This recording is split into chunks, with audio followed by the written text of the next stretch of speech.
ব্যক্তিগত জমিতে কালভার্ট নির্মাণ নিয়ে আইনের দ্বারস্থ হওয়ায় 2 বছর ধরে চাষ বন্ধ করে দেওয়ার অভিযোগ উঠল গ্রাম কমিটির বিরুদ্ধে। সালিশি সভা করে বয়কটের কথা ঘোষণা এবং একঘরে করে রাখার অভিযোগ উঠল গ্রাম কমিটির মাতব্বরদের বিরুদ্ধে। পূর্ব মেদিনীপুরের চণ্ডীপুর এলাকার ঘটনা। প্রশাসনের আশ্বাসের অপেক্ষায় এলাকার বাসিন্দা শ্রীনিবাস সাউ। পূর্ব মেদিনীপুরের চণ্ডীপুর থানার ধাননষ্টি মৌজায় বারবাকি গ্রামের বাসিন্দা শ্রীনিবাস সাউ। শাসক দলের নেতা প্রভাবিত গ্রাম কমিটির কোপে পড়ে এখন এক ঘরে আছেন বলে অভিযোগ। শাসক দলের দাপটে নেতাদের বিরুদ্ধে থানায় লিখিত অভিযোগ জানালে অভিযোগ না নেওয়ায় স্থানীয় ভিডিও ভিএলআরও থেকে পূর্ব মেদিনীপুর জেলার জেলাশাসক এবং জেলার পুলিশ সুপারকে লিখিত অভিযোগ জানিয়েও কোনো সুরাহা মেলেনি বলে তার অভিযোগ। ধাননষ্টি মৌজায় একটি খাল সংলগ্ন তার জায়গা রয়েছে। সেই জায়গার উপর জোর করে শাসক দলের নেতারা সরকারি কালভার্ট নির্মাণ করতে গেলে তিনি বাধা দেন এবং এই নিয়ে আদালতের দ্বারস্থ হন তিনি। কেন তিনি আইনের দ্বারস্থ হলেন এই অভিযোগ তুলে জোর করে কালভার্ট নির্মাণের পাশাপাশি ওই জমি সহ আরও কয়েকটি জমিতে চাষ বন্ধ করে দেওয়ার অভিযোগ উঠেছে গ্রাম কমিটির বিরুদ্ধে। চাষ করার আবেদন জানিয়ে ইতিমধ্যে পূর্ব মেদিনীপুরের জেলাশাসক থেকে শুরু করে একাধিক জায়গায় তিনি আবেদন করেছেন, কিন্তু কোনো সুরাহা মেলেনি। অভিযোগ উঠেছে চণ্ডীপুর পঞ্চায়েত সমিতির কর্মাধ্যক্ষ দিব্যেন্দু ভক্ত এবং গ্রাম কমিটির সেক্রেটারি শচীন মাইতি সহ আরো বেশ কয়েকজনের বিরুদ্ধে। যদিও এই অভিযোগ অস্বীকার করেছেন এলাকার তৃণমূল নেতারা। তৃণমূল নেতাদের দাবি ওরা বিজেপি করে, তাই আমাদের নামে মিথ্যে অভিযোগ করছে। এটা আমাদের চাষবাস করতে দেয়নি এই 2 বছর। কারা দেয়নি বলুন? ওই পাটনা গ্রামের কিছু লোক, যেমন দিব্যেন্দু ভক্ত, প্রশান্ত ভক্ত, শচীন মাইতি, আরও কিছু লোক আছে। কারণটা কি? কারণটা আমরা এই ক্যালভার্ট করছিল, আমরা বাধা দিচ্ছি। এবার আইনে গেছি বলে কেস কাছারি করছি, তোমার কেস কাছারি করলো। ক্যালভার্ট হবে, জল নিকাশির সুবিধা হবে, এতে আপনার অসুবিধা কোথায়? না, আমার ধরো দুপাশে আমার জায়গা, আমাকে একটু জানানো দরকার ছিল, তো জানাইনি।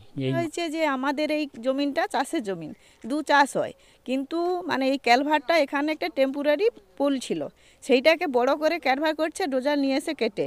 কিন্তু আমরা যেদিন চাষ করে যাই তার পরের দিন মানে ডোজার নিয়ে খালটাল কেটে করে দিচ্ছে। আমরা তখন প্রতিবাদ করেছিলাম, বাধা দিয়েছিলাম যে এখানটা কেন করছো, এক সাইড দে নাও, না হলে আমাদের বসে একটু আলোচনা করো তারপরেই করবো।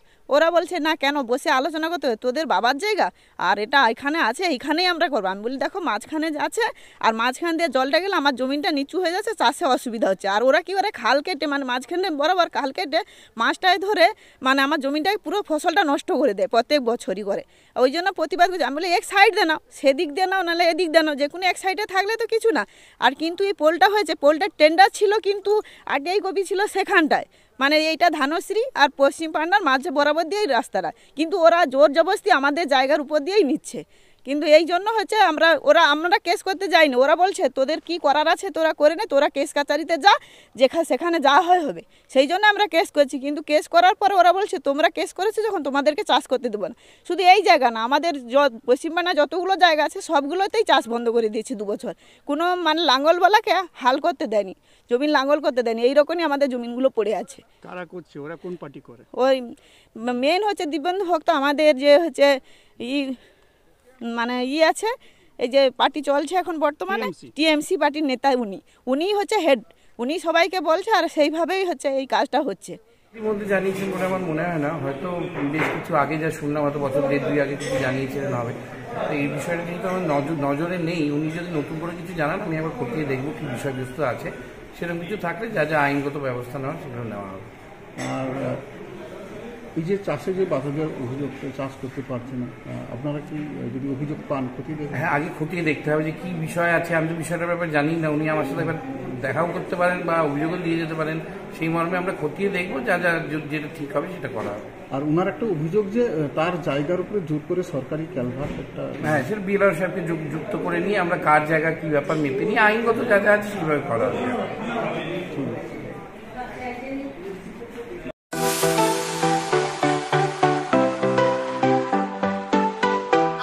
ওয়েল্ডার, আমিন সার্ভেয়ার অ্যাসিস্ট্যান্ট হাউস ওয়ারম্যান ও মোটর ওয়াইন্ডার বিষয়ে প্রশিক্ষণ নিতে চান? আপনাদের জন্য পশ্চিমবঙ্গ সরকার কারিগরি শিক্ষা বিভাগের অনুমোদনপ্রাপ্ত প্রতিষ্ঠানে প্রশিক্ষণ নেওয়ার সুবর্ণ সুযোগ। সৌনাভ ট্রেনিং সেন্টার আপনাদের সামনে সেই সুযোগ এনে দিচ্ছে। সৌনাভ ট্রেনিং সেন্টার, টাকলা, খুশি, নারায়ণগঞ্জ। এখানে রাজ্য সরকারের কারিগরি দপ্তরের অনুমোদনে কোর্সগুলোর প্রশিক্ষণ দেওয়া হচ্ছে। ভর্তি চলছে। ভর্তি হতে আজই চলে আসুন আমাদের সেন্টারে। এখানে ওয়েল্ডার, আমিন surveyor assistant house wireman motor winder course স্কুলে প্রশিক্ষণ পেতে আজই চলে আসুন নারায়ণগড়ের সৌনাভ ট্রেনিং সেন্টারে। এখানে প্রশিক্ষণ শেষে পেয়ে যাবেন 100% জব গ্যারান্টি। ভর্তি চলছে। আমাদের প্রতিষ্ঠানের বিশেষত্বগুলি হল স্বল্প ভর্তি ফিস, ফ্রি ওয়াইফাই ক্যাম্পাস, যাতায়াত ও সরকারি ভর্তুকির সুব্যবস্থা আছে। এছাড়াও পাবেন এসসি, এসটি, ওবিসি এবং সংখ্যালঘু ছাত্রছাত্রীদের জন্য স্কলারশিপের ব্যবস্থা। তবে আর দেরি কেন, আজই ভর্তি হতে চলে আসুন রাজ্য সরকার অনুমোদিত সৌনাভ ট্রেনিং সেন্টারে। ট্রেনিং শেষে পেয়ে যাবেন জব গ্যারান্টি। আমাদের ঠিকানা টাকলা, খুরশি, নারায়ণগড়।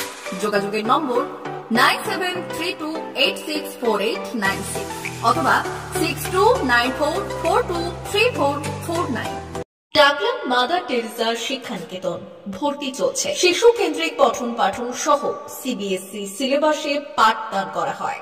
আমাদের বিদ্যালয়ের বৈশিষ্ট্য: পড়ুয়াদের পড়ার ভীতি দূর করতে নার্সারি থেকে পঞ্চম শ্রেণী পর্যন্ত স্মার্ট ক্লাসের মাধ্যমে বিশেষ প্রশিক্ষণ দেওয়া হয়। সিসিটিভি নজরদারি সহ পরিবেশ বান্ধব ক্যাম্পাসে পড়ুয়াদের মন ভালো করবে, পড়াশোনায় যোগাবে বাড়তি উৎসাহ। পরিবহনের সুব্যবস্থা আছে। ন্যূনতম ফি কাঠামোতে এখানে পাবেন লাইব্রেরি ও ল্যাবরেটরির সুবিধে। পড়ুয়াদের পড়ার মান উন্নত করতে সাপ্তাহিক পরীক্ষার ব্যবস্থা আছে। সহ পাঠ্যক্রম কার্যক্রম যেমন আবৃত্তি, নাচ, গান ও অঙ্কনের প্রশিক্ষণ দেওয়া হয়। সুদক্ষ শিক্ষক দ্বারা শিক্ষা প্রদান। টাকলা মাদার টেরেসা শিক্ষানিকেতন, টাকলা, নারায়ণগড়, পশ্চিম মেদিনীপুর।